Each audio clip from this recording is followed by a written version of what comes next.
할렐루야, 할렐루야, 할렐루야. 찬양대에 그 깊은 찬양 가운데 진짜 영광의 나라로 나가는 우리 영락의 모든 성도님들 다 되시기를 간절히 소망합니다.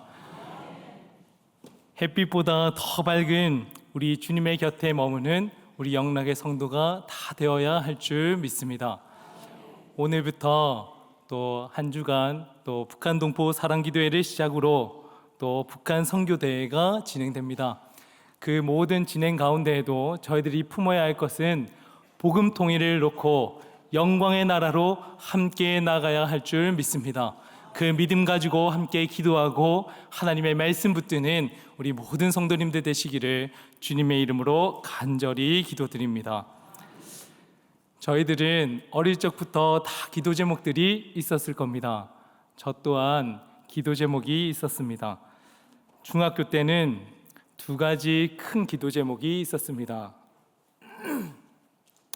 그중 한 가지가 하나님 제발 키 좀 크게 해주십시오 하는 것이 기도 제목이었습니다. 한 번은 학교에서 수학여행으로 놀이동산에 갔는데 145cm부터 키가 145cm부터 탈 수 있는 놀이기구가 있는 겁니다. 저도 친구들과 같이 당당하게 줄을 섰습니다. 그런데 그 직원분이 찾아와서는 막대기를 들고 머리에 이렇게 머리에 손을 대는데 아이고 2cm가 부족하네 그러는 겁니다. 그래서 저는 아무렇지도 않은 척 하면서 친구들은 다 들여보내고 그 놀이기구를 보면서 손을 흔들어줬던 기억이 납니다. 그리고서는 돌아와서 무슨 기도를 했겠습니까? 하나님 제발 키 좀 크게 해주십시오 하고는 기도했던 것이 기억이 납니다. 지금은 하나님께서 기도를 잘 들어주셔서 놀이공원에 가도 모든 놀이기구를 다 탈 수 있습니다. 또 한 가지 기도 제목은 하나님 제 마음의 그릇을 넓게 해주십시오 라는 기도 제목이었습니다. 학교에서 자신이 생각하고 있는 그 가치관을 써오라 하는 숙제가 있었습니다. 그 당시에는 빌립보서의 말씀인 줄 모르고 그리고는 이렇게 제목을 썼습니다. 나보다 남을 낮게 여기는 삶.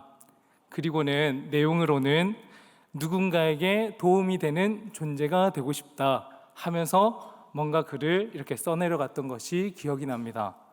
그리고는 나중에 목사가 돼서 나중에 성경을 읽는 그런 나이가 되어서 그리고는 말씀을 보는데 빌립보서 2장에 이렇게 기록되어져 있었습니다. 아무 일에든지 다툼이나 허영으로 하지 말고 오직 겸손한 마음으로 각각 자기보다 남을 낮게 여기고 각각 자기의 일을 돌볼 뿐더러 또한 각각 다른 사람들의 일을 돌보아 나의 기쁨을 충만하게 하라. 아멘.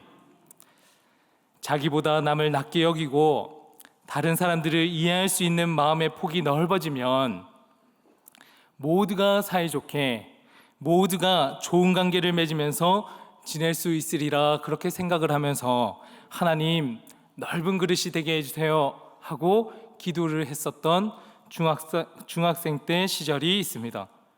그런데 지금 약 30년이라 하는 시간이 흐르고 나서 그럼에도 불구하고 제 자신을 돌아다 보면 겉으로는 키도 많이 크고 몸도 많이 자랐는데 마음의 그릇은 얼마나 자랐는가?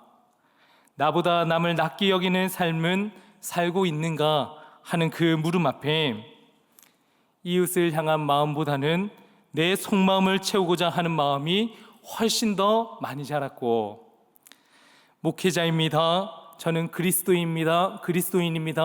말은 번지르하게 하고 있지만 이웃의 음성에 귀 기울이기보다 내가 하고 싶은 말이 더 많아진 제 자신을 돌아보게 되는 겁니다. 그렇기에 오늘 말씀을 함께 묵상하면서 키와 몸만 자라가는 저희들이 아니라 진짜 중요한 것은 내 속에서 영생하도록 솟아나는 샘물인 예수 그리스도가 우리 가운데 거하셔서 우리의 삶은 변화되어지고 있는가 하는 물음을 가지고 말씀 가운데 거하는 겁니다. 진짜 중요한 것은 진정으로 나는 남을 낮게 여기는 삶을 살아가고 있는가 하는 질문을 품고 참된 그리스도인으로서 성장하고 성숙되어져 가는 성도가 되어야 한다 하는 것을 오늘 말씀 가운데에서 함께 누리기를 간절히 소망합니다. 오늘 본문에는 겉으로만 자란 자가 아니라 속에서 빚어져 가는 두 사람이 등장합니다. 사도행전 9장 하면 저희들은 단번에 다메섹 도상에서 빛으로 오신 예수님을 만난 사울이 떠오릅니다. 예루살렘에서 다메섹까지 300km나 되는 먼 거리임에도 불구하고 예수님을 믿는 사람을 잡겠다 하는 그 심정을 가지고 사명 하나로 평생을 살아온 사람이 사울입니다. 당시 다메섹에는 대제사장의 그 공문이 떨어지고 사울이 온다 하는 소식을 많은 성도들과 또 교회 가운데 퍼져 있었습니다. 아마 다메섹에 있는 많은 성도들 중에는 죽으면 죽으리라 하는 그 심정으로 담대하게 계속해서 복음을 전하고 있는 성도도 있었을 겁니다. 하지만 지금은 숨죽일 때다. 지금은 숨어서 공동체를 돌봐야 할 때다 하며 숨어 있는 성도들도 있었을 겁니다. 혹 사울의 박해와 존재가 두려워서 그리스도인이라 하는 정체성을 버리고 다시 유대교로, 다시 율법의 틀거리로 돌아가는 성도들도 적잖게 있었을 겁니다. 그런데 사울은 다메섹을 향해서 걸어가던 가운데 길에서 빛으로 오신 예수님을 만났고 사울아 사울아 어찌하여 내가 나를 박해하느냐 하는 그 물음 앞에 완전히 엎드러져 버렸습니다. 그리고 그 순간부터 사울은 조용했지만 그러나 속마음은 불일 듯 분명한 변화가 이루어지기 시작하는 겁니다. 겉으로 보이기에는 조용해 보였지만 속마음은 사울아 사울아 어찌하여 내가 나를 박해하느냐 하는 그 음성이 계속해서 맴도는 겁니다. 9절 말씀에 사울은 사흘 동안 보지 못하고 먹지도 마시지도 아니하니라 하고 기록이 되어져 있습니다. 즉 사울은 자신의 삶을 깊이 돌아보고 금식함으로 간절한 기도를 드리고 있었다. 그리고 그 자신의 내면을 갈아엎는 시간을 보내고 있는 겁니다. 이러한 내면의 변화는 겉으로 드러나지는 않는 겁니다. 누구도 알아차릴 수가 없는 것이 그 속마음 아닙니까? 오직 하나님과 사울 자신만 알고 있을 뿐입니다. 사울을 부축해서 마을로 데리고 간 그 많은 사람들은 사울이 뭔가 변했다 하는 것을 느꼈을지도 모르겠습니다. 식음을 전폐하며 기도하고 침묵으로 그렇게 무릎을 꿇고 앞도 보이지 않는 상황 가운데서 불평하기보다는 평온함을 찾는 사울이기에 심상치 않은 뭔가의 변화가 있기는 있었구나 하는 것을 느끼는 주변의 사람들이었을 겁니다. 그래도 사람들은 세상은 보이는 것만을 믿는 사람들 아닙니까? 세상은 우리가 어떠한 마음과 심정을 가지고 산다고 할지라도 겉으로 보이는 것을 가지고 판단하는 세상 아닙니까? 가말리엘 문화생으로서 바리새인 중에 바리새인으로서 또한 로마의 시민권자로서 앞길이 창창했었던 그 사울이 눈이 멀어서 그리고 스스로 좌절해서 먹지도 마시지도 않는구나 그렇게 주변인들은 생각을 했을 겁니다.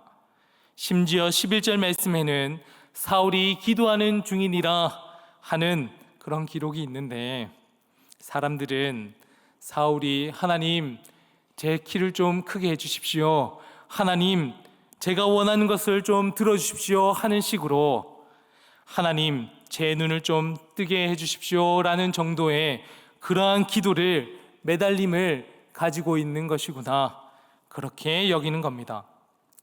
즉 아무도 사울의 속마음의 그 변화에 대해서는 관심도 없고, 사울이 그 속에서 불일 듯 변화가 일어나고 있구나 하는 것을 알아채는 사람은 아무도 없었다 하는 말입니다.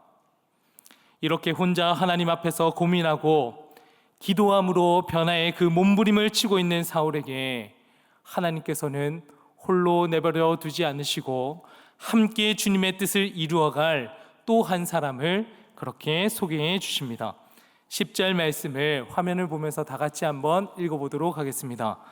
그때에 다메섹에 아나니아라 하는 제자가 있더니 주께서 환상 중에 불러 이르시되 아나니아야 하시거늘 대답하되 주여 내가 여기 있나이다 하니.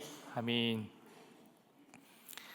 다메섹에는 사울이 300km나 되는 먼 길임에도 불구하고 달려갈 정도로 많은 그리스도인들이 다메섹에 있었습니다. 그 다메섹 땅에는 그리스도의 교회와 그리스도의 공동체가 있었다 하는 겁니다. 그런데 궁금한 것은 왜 하나님께서는 많은 그리스도인이 있음에도 불구하고 사울을 위해서 아나니아 딱 한 사람만 부르셨는가 하는 겁니다. 왜 아나니아만 아나니아야 하는 그 부르신 가운데 그 음성을 들을 수 있었는가 하는 질문이 드는 겁니다. 하나님은 은혜를 받은 자, 곧 하나님의 은혜를 깊이 경험한 사람을 통해서 일하시는 하나님이라 하는 것을 저희는 알 수 있습니다. 아나니아의 이름의 뜻은 여호와께서 은혜를 베푸셨다라는 의미를 가지고 있습니다. 그 이름과 같이 아나니아는 하나님의 은혜를 알고 하나님의 은혜 가운데 거하며 하나님의 은혜 가운데 거하였기에 하나님의 그 음성을 들을 수 있는 겁니다. 당시 다메섹에는 많은 그리스도인이 있었고 그들은 스데반 집사님의 순교와 헌신을 통해서 은혜 받은 사람의 본 하나님의 음성을 듣는 사람의 삶의 모습을 다 보고 들었습니다. 그럼에도 불구하고 하나님의 은혜를 누리지 못하고 하나님의 음성을 듣지 못하는 것은 하나님의 손을 자주 붙들지 못했기 때문이라 생각이 듭니다. 한 번은 고향에 있는 친구의 아버지께서 돌아가셨습니다. 그래서 사역을 다 마치고 늦은 시간이지만 부산에 내려갔습니다. 친구를 위로하고 시간이 너무 늦어서 그러면 내일 새벽 기차를 타고 서울에 다시 올라가야겠다 생각을 하고는 밤늦게 연락도 없이 부모님 댁으로 갔습니다. 밤 12시쯤에 비밀번호를 띡띡띡띡 누르니까 그 현관문을 들어서는데 소파에서 축구를 보고 있는 부모님의 눈이 휘둥그러지는 겁니다. 어머니께서는 야 용준아 어떻게 해서 왔노? 용준아 도둑인 줄 알았다. 처음에는 깜짝 놀랐지만 아들이라 하는 것을 보고는 얼싸안고 그 손을 꽉 쥐어주는 거죠. 그리고 여기 와서 얼른 앉아라. 어떻게 왔노? 왜 연락도 안 했노? 하면서 그렇게 손을 붙들어 줍니다. 그리고서는 그 다음날 새벽에 아버지께서 부산역까지 데려다 주셨습니다. 선상 주차장에서 그 역정까지 한 5분 정도 그렇게 거리가 되는데 그 걸어가는 그 걸음 가운데서 제가 아버지의 손을 붙들고 가야겠다 생각이 들어서 아버지 손잡고 갑시다 하고 얘기를 했더니 아버지께서 이렇게 손을 잡는 거죠. 보통은 이렇게 손잡지 않습니까?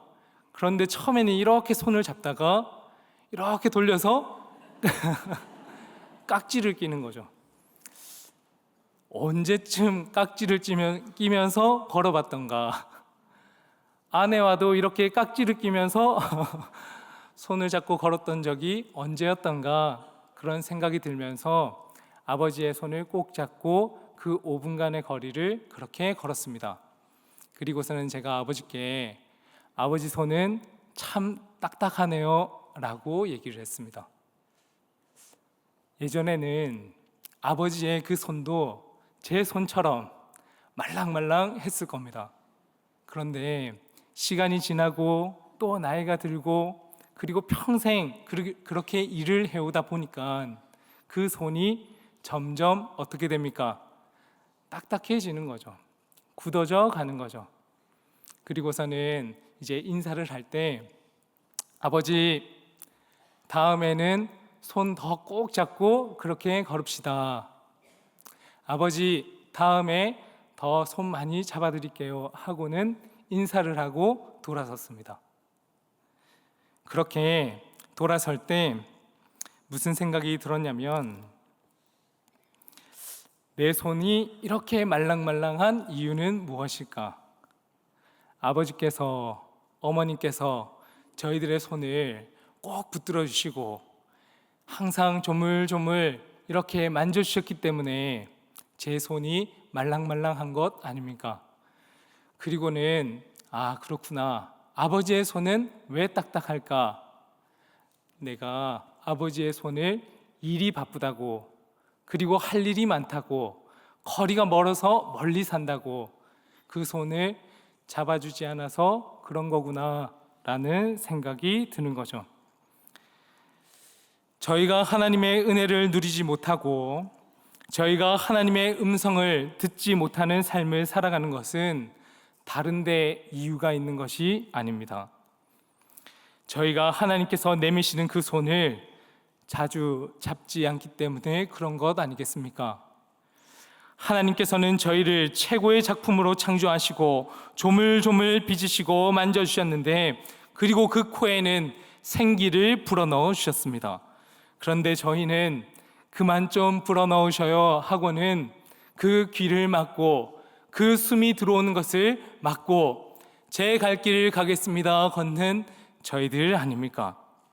점점 저희들의 마음은 딱딱해져만 가는 겁니다. 왜 하나님께서는 다메섹의 많은 그리스도인들 중에서 아나니아만 불렀을까? 사람들은 사울이 그리스도인을 잡으러 왔다 하는 그 소식만 궁금했습니다. 식음을 전폐하며 기도하는 게 진짜다 가짜다 하는 온통 사울에 대한 소식통에만 관심이 있었던 사람들이었습니다. 아무리 하나님께서 부르고 또 부르셔도 주님의 그 음성은 들리지도 않고 주님께서 내미시는 그 손을 붙들고자 하는 마음도 없는 겁니다. 하지만 아나니아는 아나니아야 하는 그 부르신 가운데 주여 내가 여기 있나이다 즉시 대답을 했습니다. 혼란과 시끄러운 그 세상 가운데서도 하나님의 손을 꼭 붙드는 사람이 하나님의 음성을 들을 수 있는 겁니다. 세상의 위기와 사울의 두려움보다 하나님의 말씀이 더 우선되는 사람이 하나님의 손으로 조물조물 빚어진 사람만이 하나님의 말씀에 반응할 수 있는 거라 그렇게 믿습니다. 그런데도 은혜로 빚어진 사람이라 할지라도 감당하기 어려운 그 상황과 현실은 항상 들이닥치기 마련입니다. 12절 말씀을 한번 보시면 그가 아나니아라 하는 사람이 들어와서 자기에게 안수하여 다시 보게 하는 것을 보았느니라 하시거늘. 다른 사람들과 마찬가지로 아나니아도 사울이 두려웠습니다. 그리고 아나니아도 사울이 기도하는 중이라 하는 그 음성을 들었을 때 사울이 기도하는 중이든 마는 중이든 사실 아무런 관심도 아무런 눈길도 주고 싶지 않았던 것이 아나니아였습니다.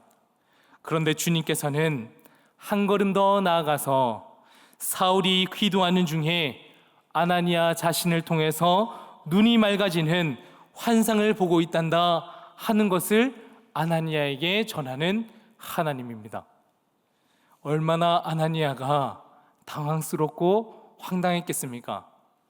자신은 가고자 하는 마음도 없었는데 자신은 사울을 쳐다도 보고 싶지 않았는데 하나님께서는 이미 일하시고 아나니아를 통해서 그 눈을 밝게 하시겠다 하고 명하니 아나니아는 참 황당스러웠습니다.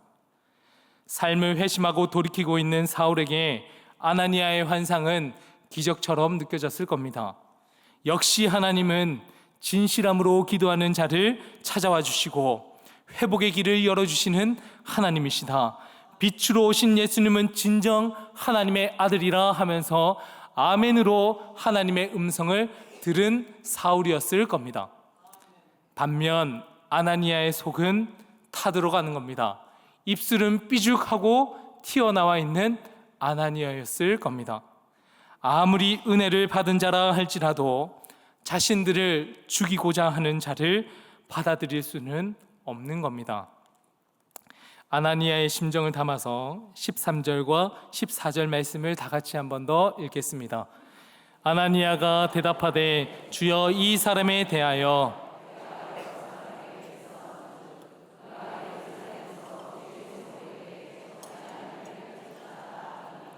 여기서도 주의 이름을 부르는 모든 사람을 결박할 권한을 대제사장들에게서 받았나이다 하거늘 하나님 도무지 받아들이기가 어렵습니다.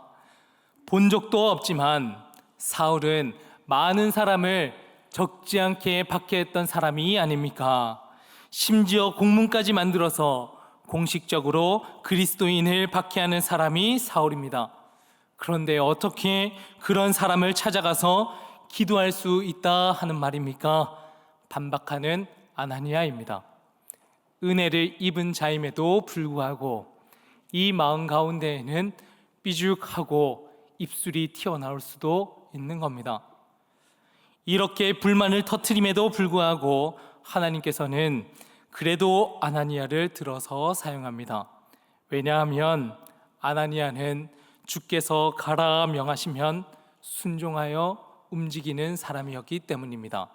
아나니아는 완전한 용납, 완전한 순종의 삶을 살아가는 사람이라 하는 것을 하나님은 익히 알고 계셨기 때문이라 그렇게 믿습니다.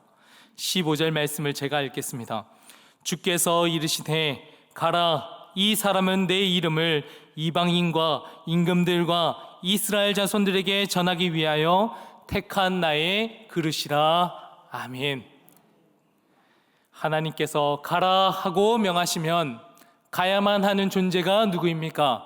바로 저희들입니다. 하나님께서 멈춰 서라 하고 명하시면 멈춰 서야 하는 것이 그리스도인의 삶입니다. 비록 마음으로는 납득이 되지 않고 현실적으로는 받아들이기 어려운 실정이라 하지만 심지어 감정은 들쭉날쭉합니다.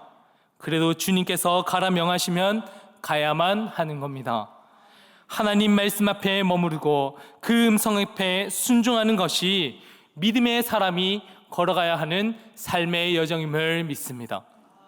때로는 하나님 앞에 아나니아와 같이 저희들도 반문하고 그리고 순종하고 싶지 않은 그러한 마음이 들 때도 있습니다. 하나님, 도대체 저 사람이 어떻게 하나님의 백성이라 그렇게 말할 수 있습니까? 하나님, 어떻게 저런 사람을 하나님의 택한 그릇이라 명할 수 있는 겁니까? 어떻게 저 사람이 그리스도인입니까? 이러한 질문이 저희들 속에도 이따금씩 들 때가 있지 않습니까? 그럴 때면 저는 늘 이렇게 반문하면서 스스로에게 물어봅니다. 하나님께서는 너도 불러줬지 않느냐? 하나님께서는 부족한 너도 부르시지 않았느냐? 저희는 항상 하나님 말씀을 읽고 묵상한 가운데 하나님 앞에 기도함으로 나 같은 죄인을 택하신 하나님의 은혜에 감사를 드려야 합니다. 하나님의 손으로 조물조물 빚어주셔서 하나님께서 그 빚으신 그 모습 가운데 생기를 불어넣어 주셔서 생명이 되게 한지라 하고 말씀해 줍니다. 너도 내가 택하지 않았느냐 하는 그 물음에 눈물이 찔끔했는데 우리 카카오톡 소리가 들리니까 눈물이 쏙 하고 들어갔습니다. 감사합니다. 하나님의 말씀을 놓치면 그 마음은 딱딱해지기 마련입니다. 그 입술에는 불평과 불만이 차오르기 마련입니다. 하지만 하나님의 손, 하나님의 말씀을 붙들면 그 속에서는 생기가 차고 담대하게 하나님의 음성을 들을 수 있는 순종하는 힘이 넘쳐날 수 있는 겁니다. 저희들의 힘으로 가라 명하시는 그 명령에 나아갈 수 있겠습니까? 저희들의 힘으로는 결코 그 순종에 응답하여서 나갈 수 없을 겁니다.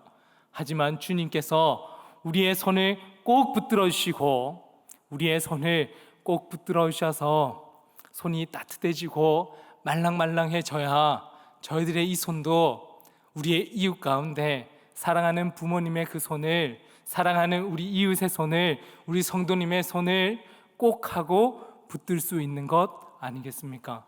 하나님께서 그 손을 우리 성도님들과 늘 붙들어 주실 줄 믿습니다. 마지막으로 저희 17절 말씀을 같이 읽겠습니다. 아나니아가 떠나 그 집에 들어가서 그에게 안수하여 이르시되 형제 사울아, 주 곧 내가 오는 길에서 나타나셨던 예수께서 나를 보내어 너로 다시 보게 하시고 성령으로 충만하게 하신다 하니. 아나니아가 마지못해서 사울을 찾아갔습니까? 아닙니다. 원수 사울아 하고 사울을 찾아간 것이 아닙니다. 사울을 부를 때 무엇이라 불렀습니까?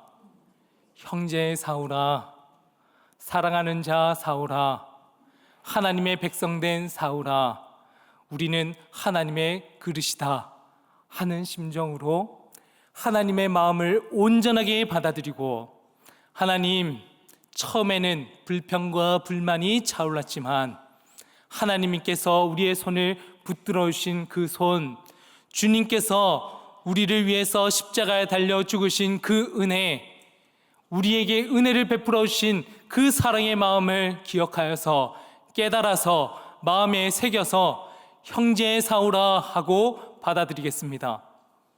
이제는 삶의 자리로 나가서 형제 사울아 하고 손을 내밀어야 할 때임을 믿습니다.